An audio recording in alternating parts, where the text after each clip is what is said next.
If you like this video, please give it a thumbs up, comment, and subscribe to my YouTube channel, as well as follow me and subscribe to me on all my other social media platforms.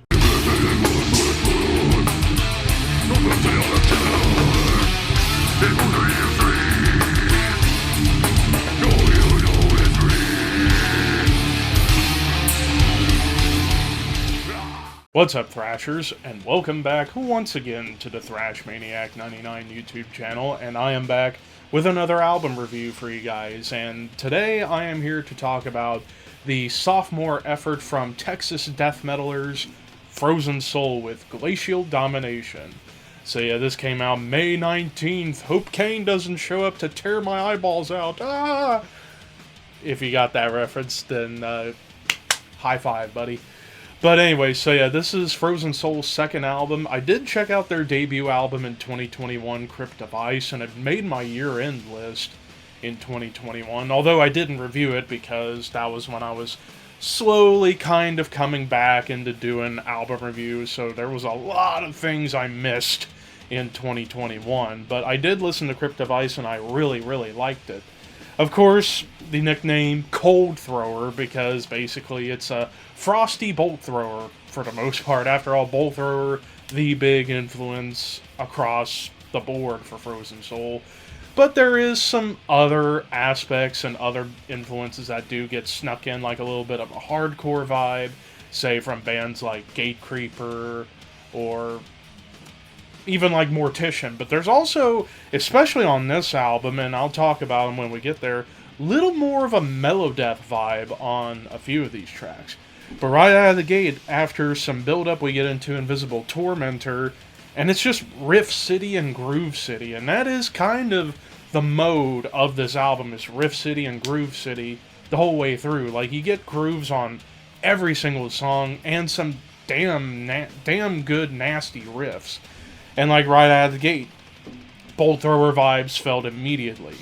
However, there are quite a few tracks on this album where they do try and do different things within the songs, like Invisible Tormentor, Death and Glory, the title track, Glacial Domination, all have like really cool like D-beat stomps to kind of give off a little bit more of that hardcore vibe, where you get these like really cool D-beat sections. And then whenever you do get guitar leads that show up every once in a while, they are done really well. Invisible Tormentor, you get this cool lead that's harmonized, which was really, really refreshing.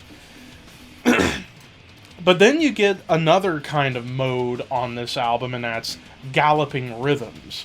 Like, there are a lot of songs on this album where you get these like really cool galloping rhythms, like in the song Arsenal of War featuring Reese Alavi from Creeping Death, another Texas death metal band. And although you can kind of hear him if you're really listening, it's like they're both going at the same time, he and Chad Green, so it's not like he gets his own lines. But still, the song itself here starts off rather thrashy, and you do get a lot of thrashy moments on here every once in a while, such as on this track. And then we get into the song Death and Glory, which might be one of the more brutal songs of the album, and it's the shortest full-length song, under 3 minutes. You get these like nasty tremolo riffs that made me think Cannibal Corpse, but it's on top of a groove as opposed to like thrash beats or blast beats.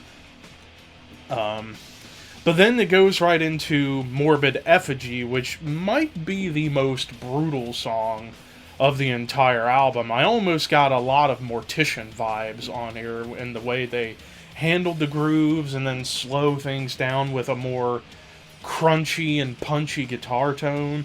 And I do like how it does alternate quite a bit between slam grooves, and you do get some sped up sections, like it does get faster with blast beats and tremolos.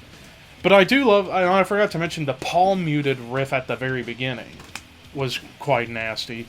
And this track features John Gallagher from Dying Fetus, and you can hear him clearly, and once you hear his voice, you know who it is, and does a really good job. But yeah, this song definitely has like a brutal death, but even almost slam death metal vibe. And you know me, I'm not the biggest fan of slam, but I thought they did it pretty well on this track.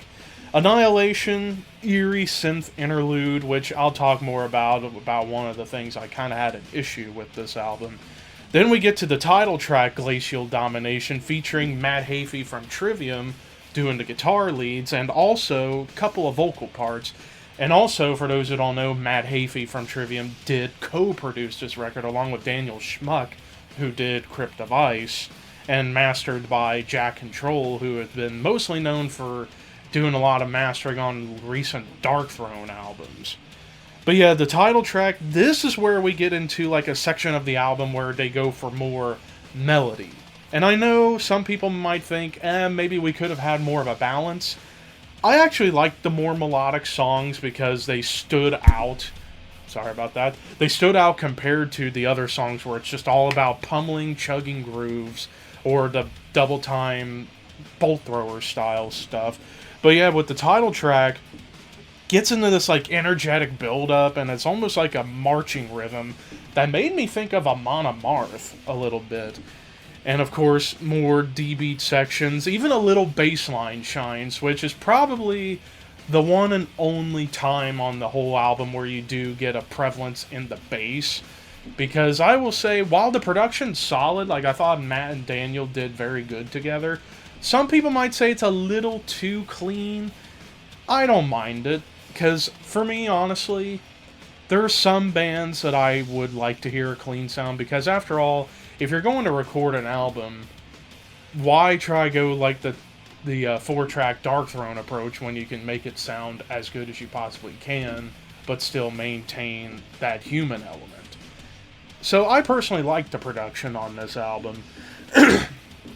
But yeah, then we get to the song Frozen Soul, which this song has a lot of, I would say, classic heavy metal to it. Like, the downstroke riffs that you get at the beginning feel a lot like Metallica, but done in the Frozen Soul filter. And then the gallops that show up on this track with little nice guitar licks made me think Iron Maiden, which was really cool. Then we get into Assimilator, where it kind of starts off in more of that gallop, but with a really cool guitar melody. And even the riff work on here, continuing that more melodic approach. Then into Best Served Cold, and it kind of starts off similar to Assimilator, and that's galloping rhythm, only in this case, it's got a more pummeling feel to it with the riffage. Then we get to Abominable, and starts off with like a cool, vicious yet melodic riff. So it was like these, like the final 2 tracks is definitely where I think you get like a more bounce of the brutality and the melody, especially here on Abominable, chugging and galloping along quite nicely. And then Atomic Winter, which might be the doomiest song of the album, like it's pretty slow, but then you do get like a cool breakdown where kind of feels a little bit like Morbid Angel, as you do get some like little tremolo moments on the guitars that felt kind of sinister. Now, as far as like everything else, like the vocal approach from Chad Green very much sounds like an American Carl Willis, what better vocalist to take your approach from than someone legendary like Carl Willis? Yeah, like I said, riff and groove city are the modes of this album, and the tracks that have the more melodic approach, the title track, Frozen Soul, and Assimilator. But you, like I said, you do get some straight up brutal tracks like Morbid Effigy, Arsenal of War, Atomic Winter, and Death and Glory. And those nasty tremolos that show up on Invisible Tormentor, Death and Glory, Morbid Effigy, Best Served Cold, and Atomic Winter. So yeah, there's a lot of positives. Now, as far as the negatives, I do feel this album was way too overindulgent on the synths and horror samples. Don't get me wrong, I do like horror samples and horror synths when done right, and for the most part, they do them right. It's just, I don't need to hear them on 75% of this album. I feel like they should have just whittled down like the synths and the horror elements and just focus on the riffs and the music. And then another complaint, this album I do think gets a little too saturated with breakdowns, which I understand, there's that hardcore vibe, but when it comes to me and death metal breakdowns, I like more that mid-tempo chug, like Broken Hope and Suffocation and Dying Fetus, not so much like slam breakdowns. And I feel like they do get a little bit saturated with those kind of breakdowns. Like, I would have loved more mid-tempo breakdowns as opposed to, like, slow, slammy breakdowns. And like I said, the production and the mix, solid production, but the mix could have been better for the bass. Like, it is there, but it's hard to pick out individual moments apart from, what was the song I said? The title track. Like, you do get a notable bass line there, but not a whole lot of anything else. And then as far as the flow of the album, like, I do think Assimilator and Best Served Cold start off too similar, and some songs do kind of run together. Like, that is a criticism I've heard about this album, and I do agree with. Some songs kind of feel interchangeable and kind of run together.